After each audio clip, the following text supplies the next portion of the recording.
ស្វែងយល់ពីប្រាសាទតាមួនបច្ចុប្បន្នប្រាសាទតាមួនតូចនិងប្រាសាទមាន់ធំជាតំណកងទ័ពថៃចូលមកទន្ទ្រានចង់បានក្នុងវីដេអូនេះនឹងនាំអ្នកទាំងអស់គ្នាមកស្គាល់ទីតាំងក៏ដូចជាការកសាងរបស់ប្រាសាទខ្មែរនេះទុកជាចំណេះដឹងនិងជាស្នាដៃកសាងរបស់វីរបុរសជំនាន់មុនប្រាសាទតាមួនមានទីតាំងស្ថិតនៅភូមិគូឃុំអំពិលស្រុកបន្ទាយអំពិលខេត្តឧត្តរមានជ័យតាមផ្លូវជាតិលេខ56ដែលមានចម្ងាយពីទីរួមក្រុងសំរោង48គីឡូម៉ែត្រ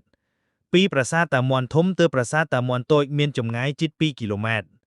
ប្រាសាទតាមួនធំមានទំហំ60ម៉ែត្រគុណនឹង60ម៉ែត្រសាងសង់អំពីថ្មភក់ស្ថិតនៅលើខ្នងភ្លុំដងរែកដោយប្រាសាទនេះបានធ្វើការចុះបញ្ជីសារភាពភ័ណ្ឌរបស់ក្រសួងវប្បធម៌និងវិចិត្រសិល្បៈរួចហើយតាមការវាយតម្លៃរបស់អ្នកបុរាណវិទ្យាបានបញ្ជាក់ថាសំណង់ស្ថាបត្យកម្មប្រាសាទនេះបានសាងសង់រួចហើយប៉ុន្តែផ្នែកចម្លាក់រចនាវិញយើងសង្កេតឃើញថានៅសល់ផ្ទៃច្រើននៃប្រាសាទដែលមិនទាន់ឆ្លាក់ម្យ៉ាងទៀតប្រាសាទតាមាន់មានគម្ពីងព័ទ្ធយំវិញបែរទៅរកទិសខាងត្បូងដែលគេឆ្ងល់ថាហេតុអ្វីនេះដោយយោងទៅតាមតម្រូវការចាំបាច់នៃទីតាំងភូមិសាស្ត្រគឺខ្ពង់រាបចំណុចនេះមានចម្រាក់បែរទៅរកទិសខាងត្បូងចំណែកឯតួប្រាសាទទាំងមូលសាងសង់មកជួបនឹងចម្រាក់ដីតែម្ដងអ្នកដែលធ្លាប់សិក្សាសំណង់ស្ថាបត្យកម្មនិងសិល្បៈខ្មែរបុរាណអាចនឹងយល់ស្របគ្នាថាប្រាសាទនេះគឺជាស្នាមព្រះហស្ថនៃព្រះបាទសូរ្យវរ្ម័នទី1បើពុំនោះទេក៏នៅចំនួនឬរាជនោះផ្នែកទី1នៃសតវត្សទី11ថ្វីត្បិតតែពុំឃើញមានសិលាចារឹកហើយពុំមានចម្លាក់រចនាបថក៏ដោយបើតាមប្រភពឯកសារមួយចំនួនបានបញ្ជាក់ថាប្រាសាទតាមាន់កសាងឡើងក្នុងសតវត្សទី11ក្នុងរជ្ជកាលព្រះបាទសូរ្យវរ្ម័នទី1 1002ដល់1050និងឧដ័យទិតិវរ្ម័នទី2 1050ដល់1066តាមរយៈសំណង់ស្ថាបត្យកម្មនិងការតុបតែងលម្អនៅតាមថែវនិងហោជាងរបស់ប្រាសាទបានបញ្ជាក់ថាគឺស្ថិតនៅក្នុងរចនាបថឃ្លាំងនិងបាពួនហើយឧទ្ទិសថ្វាយដល់ព្រះសិវៈនៅក្នុងប្រាសាទនេះមានតម្កល់សសរលិង្គរបស់ព្រះសិវៈដែលគេហៅថាស្វយ័មពុវលិង្គមានន័យថាលិង្គកើតឡើងដោយឯងស្វយ័មពុវលិង្គ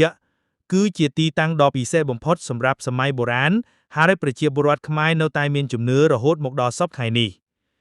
នៅក្នុងទីតាំងប្រាសាទនេះគឺជាទីកន្លែងអាស្រមមួយកាលពីសម័យមុនអង្គរនេះ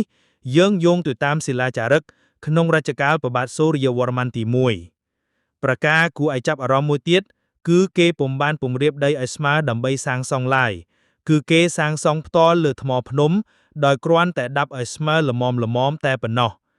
ហើយប្រហែលជាយកថ្មនៅទីនោះតែម្ដងមកសង់ប្រាសាទចំពោះបដិមាវិញយើងពុំទាន់ឃើញមានអ្វីទាំងអស់លើកលែងតែនៅក្នុងបន្ទប់មួយមានបដិមាធម្មជាតិស្រាប់ហើយនេះគឺជាសាច់ថ្មដកមកលើត្រង់ហើយដែលខ្មែរបុរាណចាត់ទុកថាជាលិង្គ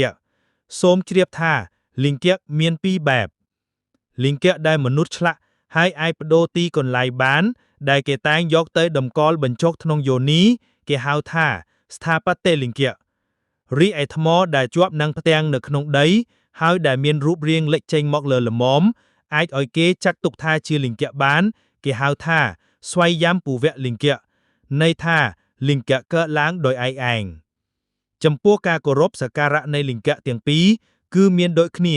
ប៉ុន្តែស្វយ័មពុវលិង្គនៅទីនេះភ្ជាប់នៅក្រៅបរិវេណប្រាសាទតាមជំងរថ្ម